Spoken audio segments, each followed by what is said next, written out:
Le jour où Ronaldinho a brillé sur le terrain et a humilié la Juventus était un moment épique dans le foot. Ça s'est passé le 10 janvier 2010 lors d'un match entre Milan et Juventus à Turin pour le championnat italien. La Juventus, qui jouait à domicile et devait absolument gagner, avait des joueurs de ouf, comme Gianluigi Buffon, Alessandro Del Piero et la légende Fabio Cannavaro, un des rares défenseurs de l'histoire du foot à avoir décroché le Ballon d'Or. De l'autre côté, Milan avait une équipe blindée de stars comme Dida, Andrea Pirlo, Gennaro Gattuso, Alexandre Pato, Clarence Seedorf et la superstar Ronaldinho, un vrai sorcier du foot capable de prouesses dingues. C'était un clash de titans et une nouvelle chance pour Ronaldinho de montrer à tout le monde son talent balle au pied. Dès que l'arbitre a sifflé le début du match, c'était le feu. Direct, dès la première minute, Ronaldinho a montré son skill technique en reprenant le ballon et, sans perdre de temps, il a balancé une passe de malade à Pato qui filait vers le but. Pato, déjà dans la surface, contrôle la balle avec la poitrine mais galère un peu. Même sous pression, il tente le tir mais ça n'a pas assez de punch, easy pour Buffon qui capte sans souci pour la Juve. Juste après, la Juve a réagi. Vincenzo Iacchini,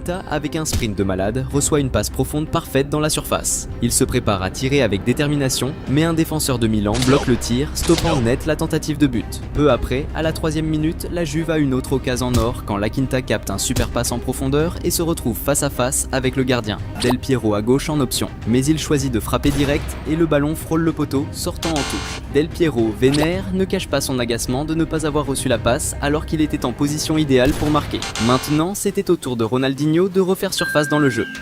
Salut fans de foot! Avant de continuer à mater la vidéo, pense à t'abonner à la chaîne. Vers la 4e minute, Milan lance une attaque de ouf, démantelant la défense adverse avec des passes rapides, finissant par une passe de Seedorf pour Ronaldinho à gauche dans la surface. Même sous grosse pression et avec le ballon presque sortant en touche, Ronaldinho arrive encore à envoyer un tir croisé vers le but. Mais le gardien adverse est sur le qui-vive et capte le tir. Dès les 11 minutes, la Juve a fait battre le cœur de la défense du Milan. Claudio Marchisio, d'une audace folle, a décoché un tir puissant du droit depuis l'extérieur de la surface. Le tir était tellement fort que même avec Dida bien placé, le gardien n'a pu que partiellement repousser le ballon. Heureusement, un défenseur milanais était sur le qui-vive et a vite écarté le danger du rebond. Jusqu'à la 13e minute, le match était bien équilibré. Mais tout a changé quand Milan a récupéré la possession au milieu du terrain. Seedorf, avec sa vision de jeu incroyable, a servi un passe de ouf à Antonini, prêt à attaquer. Antonini, avec une accélération fulgurante et une détermination sans faille, a percé la défense adverse et s'est infiltré dans la surface. Avant que quiconque puisse l'intercepter, il a lâché un tir puissant et précis. Le tir était tellement bien placé que même les réflexes rapides de Buffon ont été insuffisants. Le ballon a filé dans le filet, marquant le premier but de Milan dans le match. Ce but crucial, inscrit en début de partie, a déclenché une célébration euphorique parmi les joueurs de Milan, qui avaient maintenant un avantage significatif sur le terrain ennemi face à un adversaire redoutable. La célébration était palpable, ce but pouvant être le premier signe d'une victoire mémorable sur un rival puissant. Pendant ce temps, Ronaldinho était impatient de montrer son football. À la 26e minute, la star brésilienne a montré un peu de son talent avec le ballon en faisant plusieurs jongles malgré la forte pression des adversaires, éblouissant le public. Peu après, Ronaldinho a encore brillé en interceptant une passe adverse et en lançant une contre-attaque dévastatrice. Il a progressé en échangeant des passes précises avec ses coéquipiers, et même après un passe intercepté, il a rapidement récupéré le ballon avec agilité et détermination. Poursuivant sa course vers le but adverse, Ronaldinho a alors reçu une passe habile de Pato dans la surface. Avec toute la sérénité et la maîtrise qu'un joueur de son calibre possède, Ronaldinho a saisi l'opportunité et a tiré un coup de pied ras et implacable vers le but. Buffon a tenté un sauvetage héroïque, mais le tir du crack brésilien était si parfaitement placé qu'il a annulé toute possibilité de défense. La célébration de Ronaldinho était un spectacle à part entière. Il a couru à travers le terrain, affichant ses célèbres gestes de hang loose et, pour couronner le tout, il a exécuté quelques-uns de ses pas de samba iconiques.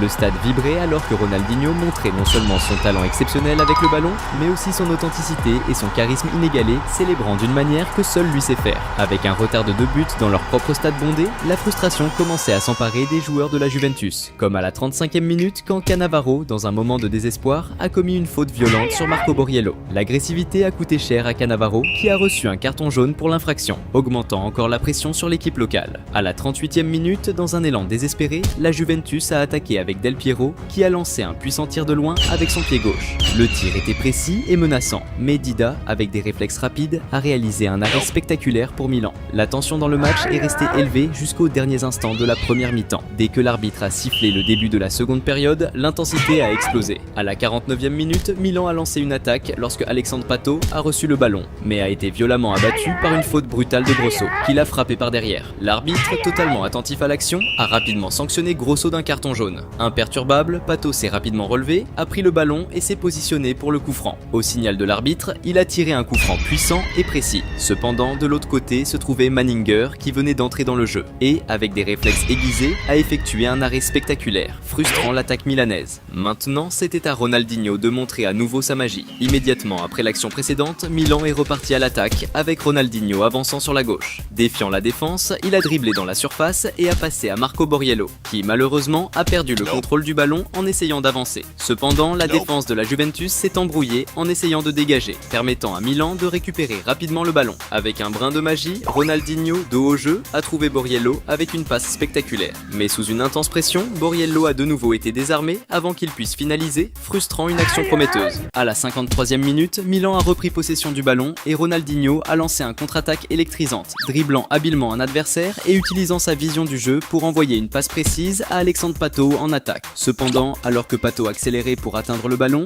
il a été abattu par un défenseur adverse. Mais l'arbitre a choisi de ne pas siffler la faute de manière surprenante. Peu après, Ronaldinho a pris le ballon à gauche de l'attaque et a tenté de montrer son dribble célèbre face à deux défenseurs adverses en même temps. Mais cette fois, ils étaient préparés et ont réussi à désarmer la star, frustrant sa tentative de passer. À la 62e minute, Milan a lancé une attaque sur la droite avec Alexandre Pato exécutant des dribbles spectaculaires pour passer deux défenseurs. Alors qu'il s'apprêtait à entrer dans la surface, un troisième adversaire l'a abattu avec une faute dangereuse. Près de la surface, cette infraction représentait un risque imminent pour l'équipe adverse, surtout avec Pirlo, un maître des coups francs, prêt à exécuter. Au moment du coup de sifflet de l'arbitre, au lieu de viser directement le but, Pirlo a opté pour un centre astucieux. Cependant, la défense adverse était attentive et a réussi à intercepter le pass, neutralisant la menace. Il était temps que Ronaldinho brille de nouveau dans le match. Et c'est exactement ce qui s'est passé à la 66e minute, quand Milan a lancé une autre attaque dévastatrice, Zambrotta recevant une passe précise sur l'aile droite et envoyant un centre venimeux dans la surface. La défense de la Juventus a réussi à éloigner le ballon initialement, mais par un tour du destin, il est tombé parfaitement au pied de Ronaldinho dans la surface. La star brésilienne, voyant un espace invitant entre les défenseurs, n'a pas hésité et a décoché un tir rasant d'une extrême précision vers le but. Le gardien remplaçant Manninger s'était tiré au maximum pour atteindre le ballon. Cependant, le tir de Ronaldinho était tellement parfait qu'il l'a dépassé et a secoué les filets. Le crack a célébré avec une euphorie contagieuse, enlevant son maillot, le faisant tourner dans l'air et saluant la foule de supporters milanais qui vibraient avec la scène. La célébration ne s'est pas arrêtée là, car Ronaldinho a également livré ses pas de samba emblématiques, marquant le moment avec sa signature de joie pure. Pendant ce temps, les joueurs de la Juventus semblaient abattus et humiliés, maintenant perdant chez eux par 3 buts d'écart, ressentant le poids de la défaite devant leurs propres supporters. À mesure que l'horloge marquait presque 70 minutes de jeu, l'entraîneur de Milan a décidé de faire un mouvement stratégique, remplaçant Ronaldinho par Inzaghi, préservant le crack pour de futurs affrontements. En se dirigeant vers la sortie, Ronaldinho a été chaleureusement embrassé par ses coéquipiers, montrant leur gratitude d'avoir un joueur de tel calibre à leur côté. À ce moment, les supporters de Milan se sont levés et ont rendu un hommage vibrant par des applaudissements passionnés, une véritable tempête d'acclamations qui résonnait dans le stade, reflétant l'immense respect et admiration que tous ressentaient pour la star brésilienne. En quittant le terrain, même l'entraîneur de Milan n'a pu contenir son admiration, s'approchant pour saluer et embrasser Ronaldinho, le remerciant d'avoir un talent si exceptionnel dans son équipe. Le remplacement de Ronaldinho a été un moment magique, célébré par tous comme la sortie d'une véritable icône du football. Le match est resté électrisant et à la 73e minute, Milan a déclenché une attaque dangereuse avec une longue passe. La défense de la Juventus a initialement repoussé le ballon, mais le rebond est tombé parfaitement pour Alexandre Pato. Rapidement, Pato a tenté de connecter avec Inzaghi, mais un défenseur adverse, dans un acte d'instinct pur, a touché le ballon, déviant sa trajectoire et annulant une grande opportunité d'attaque pour Milan. Avec le départ de Ronaldinho, le jeu a commencé à prendre une tournure plus favorable pour la Juventus. À la 76e minute, la Juve a lancé une attaque éclair quand Claudio Marchisio, déterminé, a tiré un puissant et précis coup de pied de l'extérieur de la zone. Mais Dida était attentif et a réalisé un bon arrêt, gardant le score inchangé. Juste après, la Juventus a lancé une contre-attaque rapide avec Del Piero recevant le ballon en attaque, avançant dans la zone face à la défense et tirant un coup croisé. Cependant, la défense de Milan était attentive et, avec une intervention décisive, a réussi à éloigner le danger. Les dernières minutes du match ont été un véritable véritable test de résistance pour Milan, qui a supporté une pression intense. Cependant, au son du coup de sifflet final, le stade a explosé en applaudissements, les supporters célébrant la brillante performance de l'équipe. Ronaldinho a émergé comme le grand héros du match, affichant un football spectaculaire et marquant 2 buts décisifs qui ont scellé une victoire dominante contre un adversaire redoutable en plein territoire ennemi. Le jour où Ronaldinho a montré à Neymar c'est qui le boss, c'était un vrai show de foot avec une remontada de ouf dans le stade adverse, un hat-trick de Ronaldinho et même un but de Neymar élu le plus stylé de l'année. Ce match de légende, ça s'est passé le 27 juillet 2011, dans un match de ouf entre Flamengo et Santos pour la 11e journée du championnat brésilien. D'un côté, il y avait Neymar Junior, seulement 19 piges, en plein boom de sa carrière chez Santos, considéré à l'époque comme la next-gen du foot brésilien. De l'autre, le vieux briscard Ronaldinho, 31 balais, en train de voir sa carrière sur la descente, revenu jouer au Brésil après des hauts et des bas en Europe. C'était le clash parfait entre deux générations. Alors que Neymar était en pleine ascension, Ronaldinho galérait avec les années. Malgré ça, les attentes étaient énormes pour ce match, parce que deux monstres du ballon rond allèrent se taper. Et ce qu'on a vu sur le terrain, c'était du lourd. Au début du match, Santos, avec un Neymar en grande forme, dominait grave. Dès les 4 minutes de jeu, Flamengo perd le ballon au milieu du terrain et Santos lance une attaque. Neymar capte le ballon et claque un dribble sur son adversaire, avant de passer à Elano, le milieu, qui file direct le ballon à Borges, l'attaquant qui contrôle et envoie une frappe aux petits oignons pour marquer. Avant même 5 minutes de jeu et que Ronaldinho ait même touché le ballon, l'équipe de Neymar avait déjà planté le premier but. Flamengo a tenté de réagir après ce but, avec une combi avec Ronaldinho qui renvoie à l'attaquant Luis Antonio, mais ça n'a pas marché. À 10 minutes de jeu, le milieu Elano foire une passe en arrière et file le ballon direct au pied de Ronaldinho qui n'hésite pas une seconde et fonce sur les défenseurs adverses. Il montre son génie en dribblant 2 joueurs de Santos et finit du pied gauche dans le petit filet. Malgré cette superbe action, le gardien adverse était hyper à l'affût et réussit à sortir une belle parade du bout des doigts. Quelques minutes passent et après que Santos ait perdu encore une fois le ballon en défense, Ronaldinho chope une nouvelle chance. Il contrôle vite le ballon et trouve un espace pour tirer, mais encore une fois, Rafael, le gardien de Santos, était là pour bloquer le tir de Ronaldinho. À ce moment, Ronaldinho capte qu'il va devoir sortir le grand jeu et oser plus pour dépasser le gardien adverse. Moins d'une minute plus tard, Neymar décide de passer à l'attaque et intercepte une passe adverse au milieu du terrain. Il décide alors de monter l'attaque en passant à Ganso, qui lui renvoie la balle pour finir, mais le gardien bloque le tir. La balle revient vers Neymar, qui, même au sol, réussit à passer à son pote Borges, qui claque un autre but. Encore un move de dingue orchestré par Neymar, et cette fois avec une passe décisive pour le but. Avec juste 16 minutes de jeu, l'équipe de Ronaldinho était déjà 2 buts derrière et devait réagir dardard. Peu après, Flamengo a alors eu sa plus grosse occasion jusqu'à ce moment dans le match, quand l'avançant David reçoit le ballon dans la surface sans gardien, mais se foire avec la balle, qui tape sa propre cannelle et sort. On dirait vraiment que la chance n'était pas du côté de l'équipe de Ronaldinho. Salut fans de foot! Avant de continuer à mater la vidéo, pense à t'abonner à la chaîne.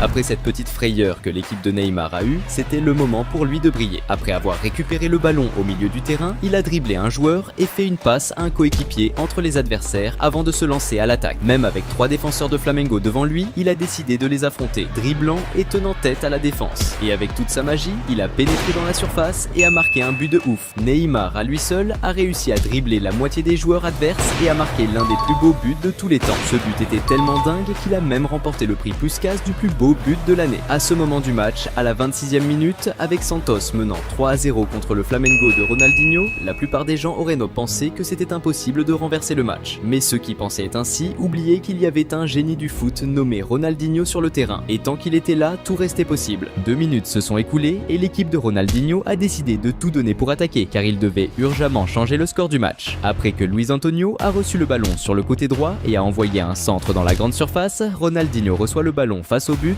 et cette fois, il ne gâche pas l'opportunité, marquant son premier but dans le match. Vu le score humiliant, Ronaldinho n'a même pas voulu célébrer. Il a juste pris le ballon dans les filets et voulait vite reprendre le jeu, car il restait beaucoup à faire. Ce but a apporté un peu d'espoir à l'équipe de Flamengo, qui avait encore besoin de marquer 2 buts pour égaliser. Quelques minutes plus tard, l'équipe de Ronaldinho attaque à nouveau. Et encore une fois, avec un centre venant du côté droit, Flamengo marque un autre but, cette fois de la tête par le milieu de terrain, Thiago Neves. Et tout comme Ronaldinho n'avait pas célébré son but, Thiago Neves a fait de même en prenant le ballon dans les filets et en courant pour relancer le jeu. Le match était intense et dynamique, avec déjà 5 buts marqués en moins de 30 minutes de jeu. Et juste 5 minutes plus tard, l'équipe de Ronaldinho attaque à nouveau, marquant un but qui n'a pas été validé pour hors-jeu. Dans une nouvelle attaque de Flamengo, Ronaldinho fait une belle passe de talon dans la zone pour Thiago Neves, mais le gardien adverse réussit une bonne défense. À ce moment-là, les gens ont commencé à réaliser qu'un retournement de Flamengo était possible, et que si Neymar ne passait pas à l'action rapidement, les choses pourraient prendre une autre tournure. Et c'est exactement ce qu'il a a décidé de faire. En recevant le ballon au milieu du terrain, sur le côté gauche, il fonce à toute vitesse et finit par être poussé dans la zone, l'arbitre sifflant un penalty. Le mec choisi pour tirer le penalty était le vétéran Elano, qui a décidé de tenter un coup audacieux en faisant une panenka. Mais ça a rendu la vie facile au gardien de Flamengo, qui s'est même permis de jongler avec le ballon. Ce but aurait pu creuser l'écart et décider de l'issue du match, mais un raté pareil a gardé les espoirs de l'équipe de Ronaldinho bien vivants. Peu après, quelques minutes avant la fin de la première mi-temps, Flamengo passe à l'attaque et obtient un corner. Ronaldinho tire un corner de ouf, la balle atterrissant sur la tête de son pote David, qui dévie et marque. La première mi-temps se termine sur un score de 3-3, avec un match bien équilibré entre Ronaldinho et Neymar, chacun ayant marqué un but et donné une assist. La deuxième mi-temps commence équilibrée, les deux équipes cherchant à finir et ayant de réelles chances de marquer. Et juste 5 minutes après le début, Neymar décide de passer à l'action et de montrer pourquoi il était considéré comme la future star du foot brésilien. Pendant une contre-attaque de Santos, Neymar reçoit un super pass de son coéquipier qui le met en face du but. Et avec toute sa technique et habileté, il contrôle le ballon et tire avec classe, marquant un autre but dans le match et creusant l'écart pour son équipe. À ce moment-là, Neymar avait déjà une perf de malade avec 2 buts et une assist. Une prestation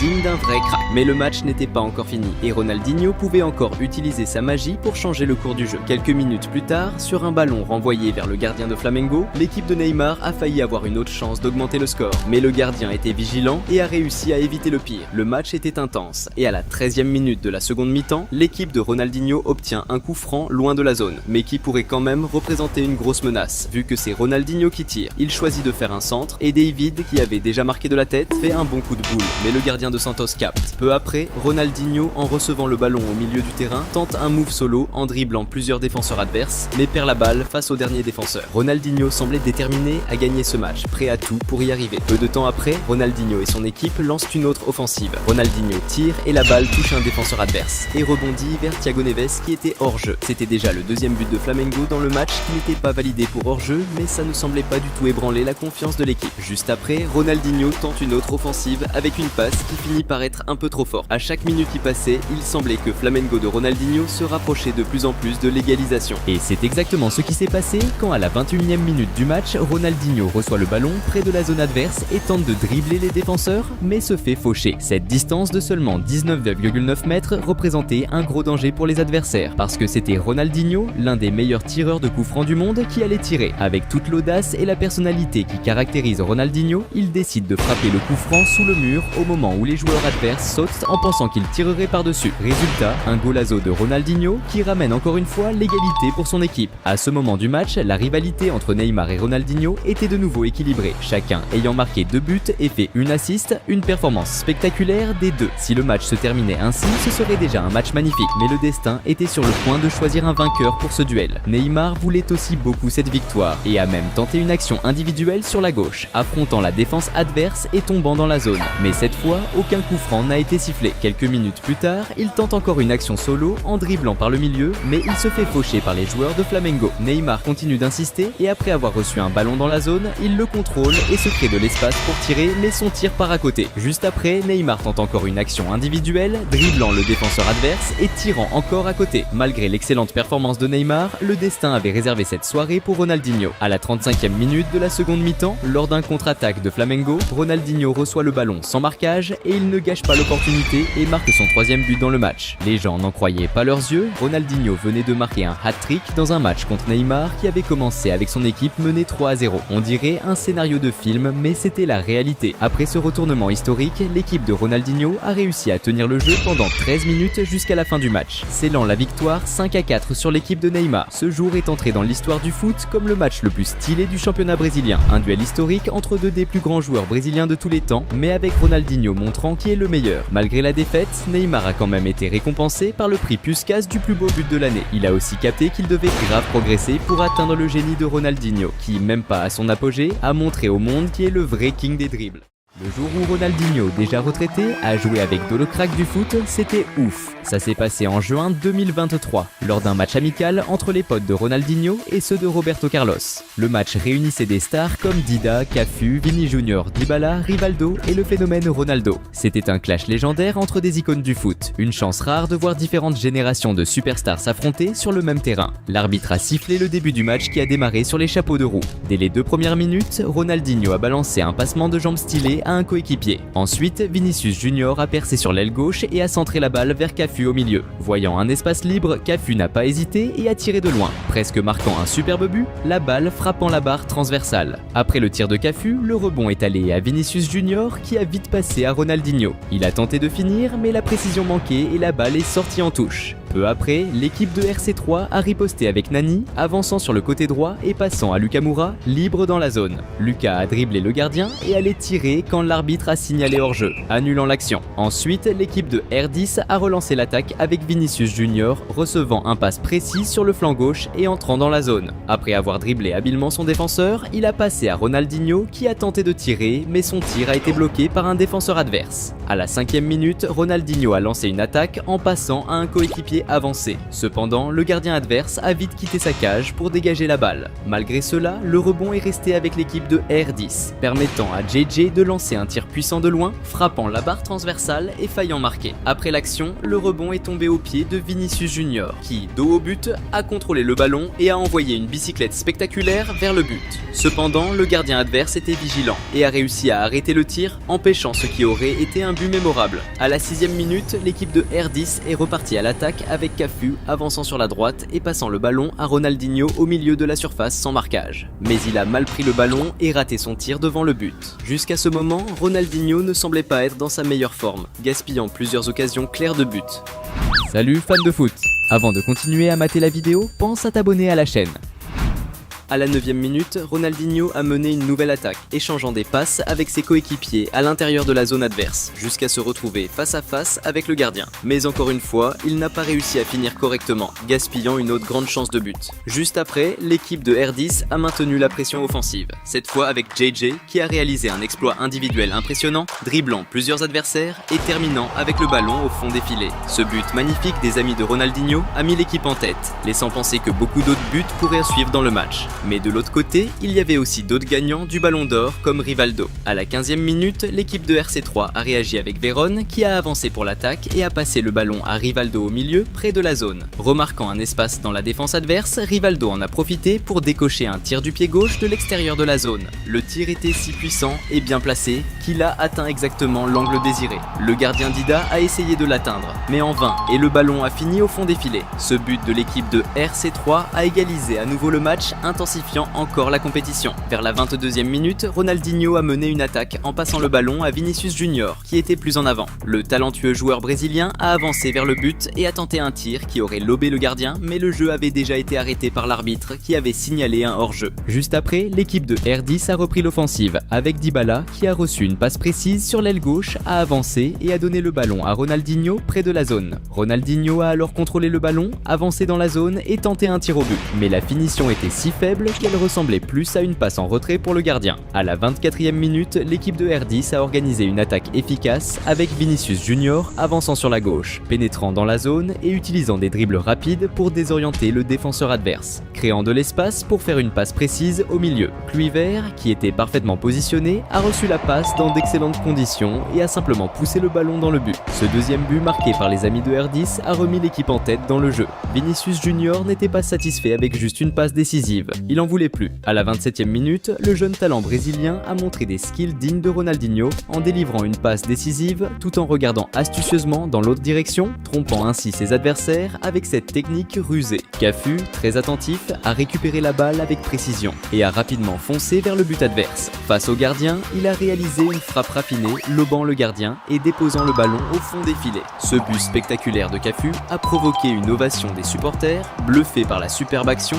qui s'est soldée par un but mémorable. Avec ce but, l'équipe des potes de R10 a encore agrandi son avance, consolidant sa domination dans le match. Vers la 30e minute, Ronaldinho a impulsé une attaque en passant la balle à JJ qui a dribblé le gardien et tenté une frappe de talon vers le but. Cependant, juste au moment où le ballon allait franchir la ligne de but, Cafu est intervenu pour finir, ce qui a conduit l'arbitre à signaler un hors-jeu et à annuler le but. Juste après cette action, l'équipe de RC3 a réagi avec une tactique bien rodée contre la défense adverse, aboutissant à William envoyant une belle passe dans la grande grande zone. Lucas Moura, rapide dans ses déplacements, a sprinté pour recevoir la balle et a conclu l'action avec une finition efficace. Ce but marqué par les amis de RC3, venant de joueurs encore actifs professionnellement, montrait clairement que la vigueur physique des plus jeunes offre un avantage significatif et apporte une dynamique spéciale au jeu. À la 33e minute, Ronaldinho, positionné sur l'aile gauche, a contribué à l'attaque de son équipe en envoyant une passe millimétrée à Cafu, libre de tout marquage de l'autre côté du terrain. Cafu a réceptionné la balle parfaitement et, sans hésiter, a lancé un puissant tir vers le but. Cependant, malgré la bonne tentative, la précision du tir n'était pas idéale, faisant que la balle est passée au-dessus de la barre transversale et soit sortie en touche. Ronaldinho cherchait vraiment à aider son équipe à creuser l'écart. À la 35e minute, le prodige brésilien a délivré une passe remarquable à Vinicius Junior, qui était bien placé en avant. Maîtrisant le ballon avec habileté, Vinicius a foncé vers le but adverse. Face au gardien, il a décidé de répliquer le but précédent de Cafu en lançant un tir lobé précis qui a survolé le gardien et atterri doucement dans le filet.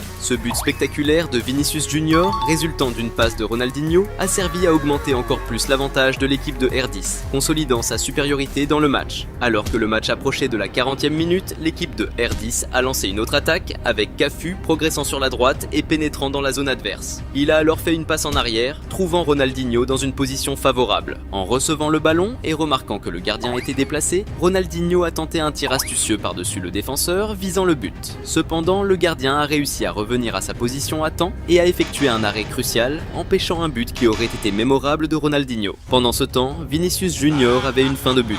À la 43e minute, le jeune prodige brésilien a montré son habileté en exécutant une passe impeccable à Dybala, puis en courant sur tout le terrain pour recevoir la passe de retour à l'avant. Quand Vinicius Junior a repris la passe dans la zone et face au gardien, il a tiré vers le but. Mais malheureusement, par très peu, le ballon n'est pas entré, frappant le poteau. Profitant de la proximité avec les fans après l'action, Vinicius Junior a interagi avec quelques jeunes fans présents, distribuant des autographes et partageant un moment spécial. Peu après, l'arbitre a sifflé la fin de la première mi-temps. Au retour de la pause, certains joueurs ont changé d'équipe pour tenter d'équilibrer le jeu, comme Vini Junior, qui a commencé à jouer pour l'équipe de RC3. Maintenant, l'équipe de Ronaldinho était confrontée à la tâche ardue de tenter de maintenir l'avantage contre des joueurs plus préparés. Avec le coup de sifflet de l'arbitre marquant le début de la seconde mi-temps, Vinicius Junior est entré sur le terrain motivé et désireux de marquer un but. Dès la 47e minute, le jeune talent brésilien a capturé une passe sur l'aile gauche et a avancé avec détermination vers le but adverse. En pénétrant dans la zone, il a habilement trouvé de l'espace entre les défenseurs et a exécuté un tir puissant vers le but. Le tir de Vinicius était si fort et précis qu'il a dépassé les réflexes du gardien, trouvant son chemin vers le fond du filet.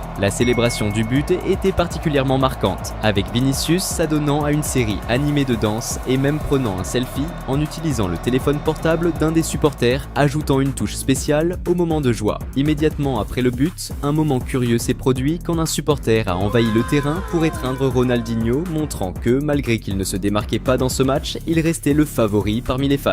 À la 55e minute, Vinicius Junior a de nouveau exhibé son talent en contrôlant le ballon avec une élégante touche de talon, lançant une attaque prometteuse. Avançant vers la zone adverse, il a ébloui avec une série de dribbles habiles pour surpasser les défenseurs. Cependant, au lieu de choisir la finition, Vinicius s'est un peu trop emporté avec les dribbles et, malheureusement, a fini par perdre le ballon. À la 56e minute, Ronaldinho a décidé de quitter le jeu, optant pour un remplacement. Même s'il n'a pas été au top de sa forme durant le match, il a quitté le terrain sous les applaudissements des fans, reconnaissant pour sa brillante carrière. À ce moment, certains fans ont tenté d'envahir le terrain pour se rapprocher de Ronaldinho, mais les agents de sécurité sont rapidement intervenus pour les empêcher de s'approcher du joueur. L'intervention des agents de sécurité, face à cette première invasion de supporters, loin de décourager de nouvelles tentatives, semble avoir eu l'effet inverse, motivant encore plus les fans. Dans un élan de croissante excitation, une foule de supporters a décidé de prendre exemple et s'est dirigée vers le terrain, s'approchant de plusieurs autres joueurs renommés. Vinicius Junior, l'un des athlètes les plus reconnus sur le terrain, a dû être rapidement escorté hors du terrain pour assurer sa sécurité. Bien que les joueurs aient montré beaucoup de réceptivité et de gentillesse envers les fans, des mesures de sécurité ont exigé qu'ils soient tous escortés jusqu'au vestiaire pour éviter tout incident. Cette situation a conduit à l'arrêt du jeu avant d'atteindre les 90 minutes réglementaires. Malgré cette fin inattendue, c'était fascinant de voir des légendes du foot, autrefois considérées comme les meilleurs du monde, concourir et jouer côte à côte. Cependant, il est devenu assez évident qu'un joueur jeune dans la fleur de l'âge, comme Vinicius Junior, a pu surpasser ces grandes figures du football avec une relative facilité, se démarquant clairement dans le jeu.